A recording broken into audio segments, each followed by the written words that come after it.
at State House. So a response, lots of issues brought up by the government spokesperson, and that is Isaac Mora. He triggered your statement today, and he has responded. He did not waste any time. He has responded. But let's begin with the issue of conflict of interest. He says it would be a breach of procurement laws for the former president to be his own landlord and the tenant at the same time. And I think I addressed that matter and that issue during my press conference, because I did allude to the fact that there was a conversation earlier on I think in the beginning of the first term of His Excellency, the former president.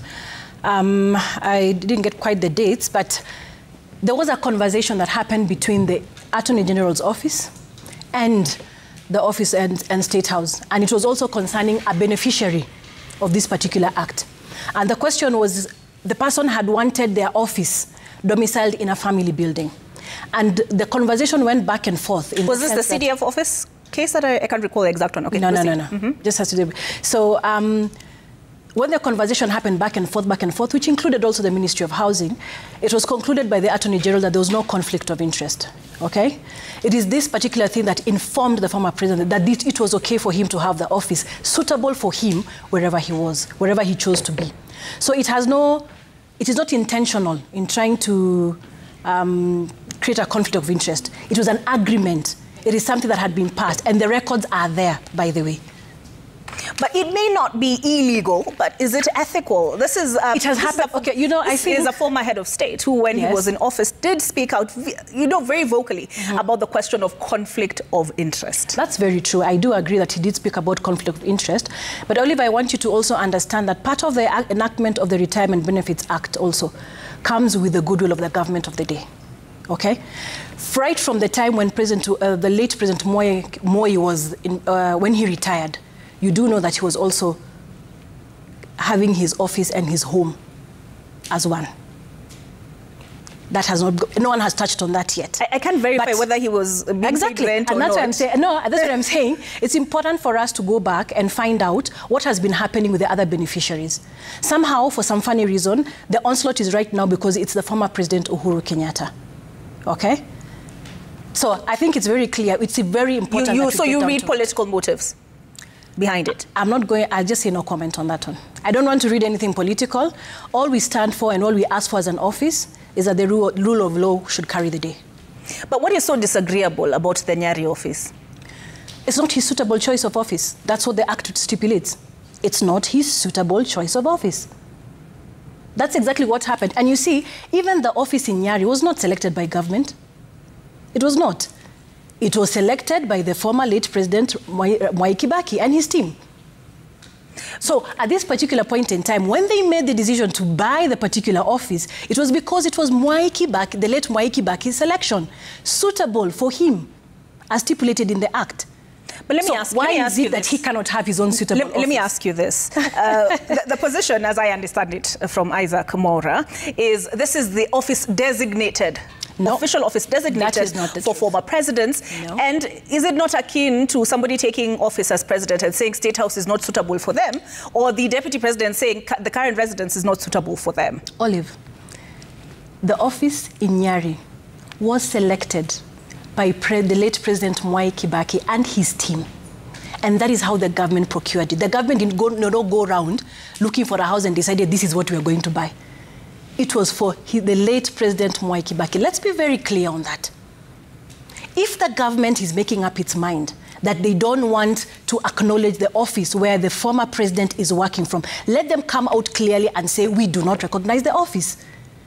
Let it not be that an office is being shoved through his throat simply because that is what they want him to do. Let's be very clear on that. That is one issue. All right, let's take a look at the vehicle issue, right? So he says you disagree on the number of vehicles that are at his disposal. They put the figure at 14. Okay. And they say these are vehicles that were purchased between 2020 and 2022 and are therefore suitable. We're just reading the list. Mercedes, you know, can we take a look at that graphic again, if you don't mind? The list of vehicles that they say are at his disposal. These are vehicles, some of them I have never ridden in. Allow me to also open my documents. I see. In fact, I have your receipts from earlier here. Don't worry. I have new ones that stipulate the same thing. You see, Olive, let's be very clear on one thing.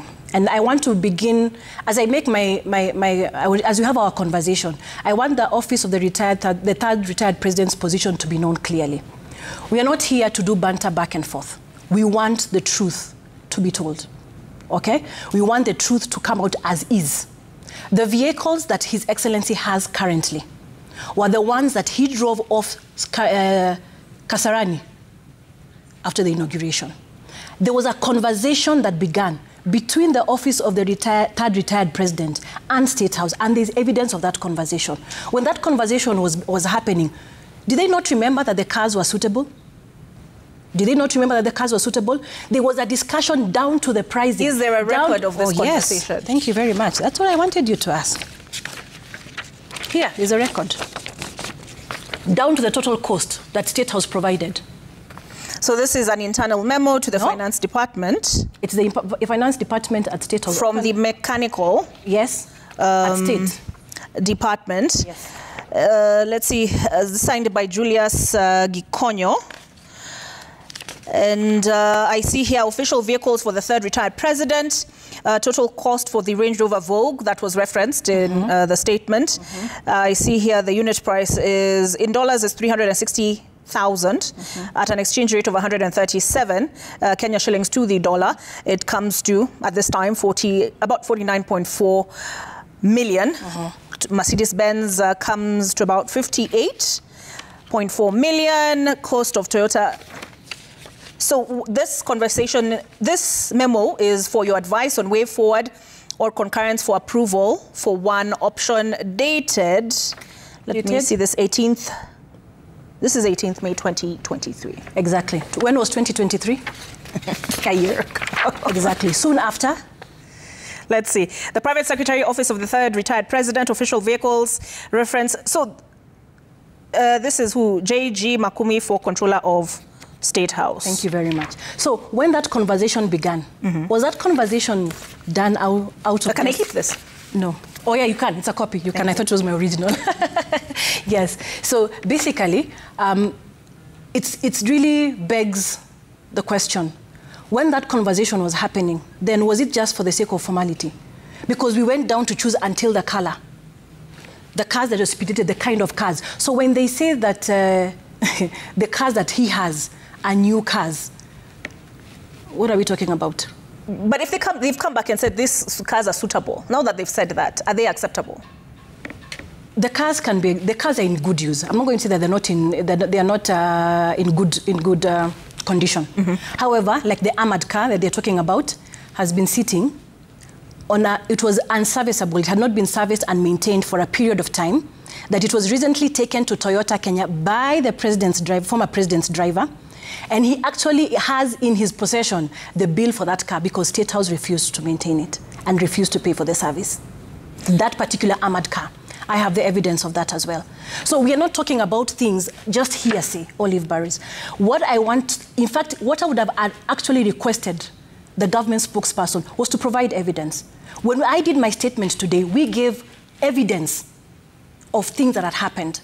They talked about the fuel cars not being blocked. Yes. Would we wake up one day? Fuel at State House. Would we wake up one day and just tell ourselves, okay, today we have decided the cards are blocked. We won't fuel.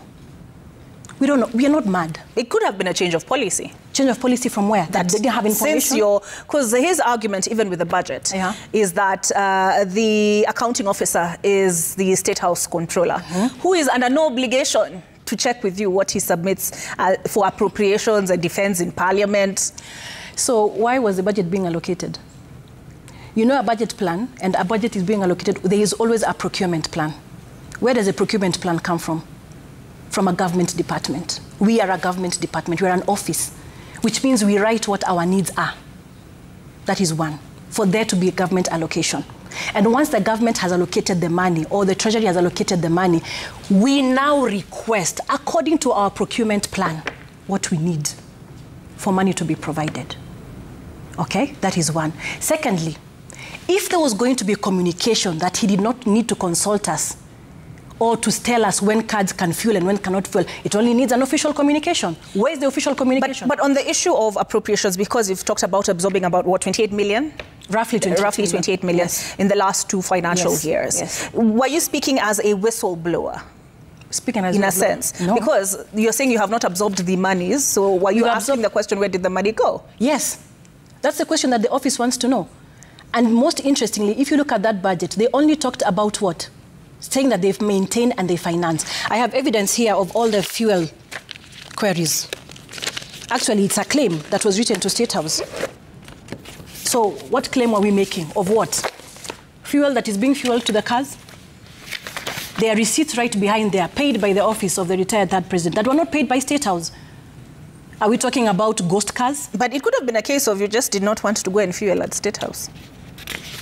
At what point will you as a government officer decide that you don't want to go and fuel cars? Because those drivers are government officers. But on the question of the budget, have you raised issues? Has the president, has the former president picked up the phone and reached out to his successor and asked him, Bana, what is going on? Olive, why are there institutions in Kenya? Why are there institutions in Kenya? And why is there a rule of law or laws to govern these institutions? Because they're supposed to work for the citizens. So if there's a stipulation, if there's an act that directs on what needs to be done, why does the former president need to make a phone call? These conversations are happening between office to office. Is what you're saying? This conversation, they've not spoken. These conversations are office to office. Have you seen any signature here that belongs to the former president Uhuru Kenyatta? But why can't he just pick up the phone and find out what's going on? Why, Barrows? Why? Olive, why? This is a state office. These officials in both offices, in State House and the office of the retired president, are government officers.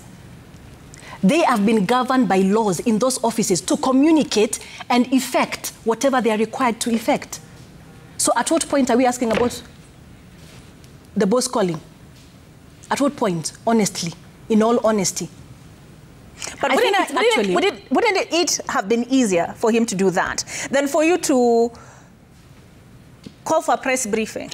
Actually, Olive, what you need to understand, for 2 years, we've not received budget allocation. True? We've been quiet because we've been communicating with the same State House that has refused to communicate with the office of the third retired president. We didn't say anything. This conversation about benefits to the third retired president act were first done by the office of State House. They're the ones who came out with this story and said how they are doing what and what and ABCD and ABCD. We only came out as the office of the third retired president to set the record straight. And what we are saying is that whatever has been said has been done, has not been done. We have given evidence to show that it has not been done. It is not our intention, Olive, for us to be in the banter, in the media, back and forth with State House. Our position at this point in time actually is, if the government is clearly coming out to say that they will not support and they will not enact the Retired President's Benefits Act, according to the third retired president, according to what the law says, let them come out clearly and say, we are not going to do it. What about your contract? Yeah, very good. They say that that information has not been submitted for processing. Please read the date on that list. This is 25th of January, 2023. Katole Metito, Controller, State House, restaffing to support the office of the third retired president.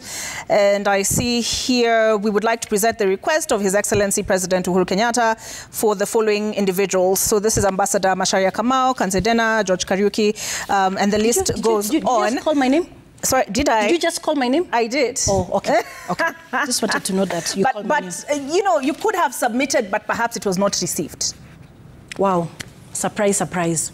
I guess just like all the letters we've been writing to State House and they've not received any communication back. We've not received any responses. Because there are many letters that we've written and we've not received any responses. I'm curious. Yes. 2 years you have not been remunerated. Yes. Why stay in the role? I think there are things that in life, Olive, as a person, you must decide what you stand for. When I was asked to come and join the team, my boss, that was my former boss, of course, I joined the team. Somewhere along the way, things were not working out. So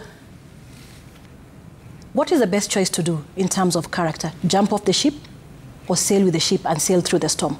I chose to sail through the storms. All right. So how did you survive? That's the good thing about savings. And I would like to urge every Kenyan, please save for a rainy day, because that's when I understood the meaning of savings. And I thank God for SACCOs and for all the opportunities to save. Please save. Days like this do come. All right. Thank you very much for speaking to us this evening. Kanze Dena there. Can I just repeat, so I say something very clearly, and as I finish, once again, I just want to retaliate very quickly, is that our position, I want to repeat what our position is. If the government has made a decision and a choice not to support the office of the third retired president, then let it come out clearly and state it. For us, we will not have a back and forth concerning this issue. Again, there are offices that have been created to handle these issues, can investigate and find out what the truth is. So we want this just to be known by the public. This is not what we require, this is not what we desire, but this is what we have been asked to do because of what has been continuing in the media. But our position is very clear. And we will not have this back and forth again. Let them just come out and say if they don't want to support it, let us know as an office that we are not supported, and we will move forward. All right, thank you, Kanze.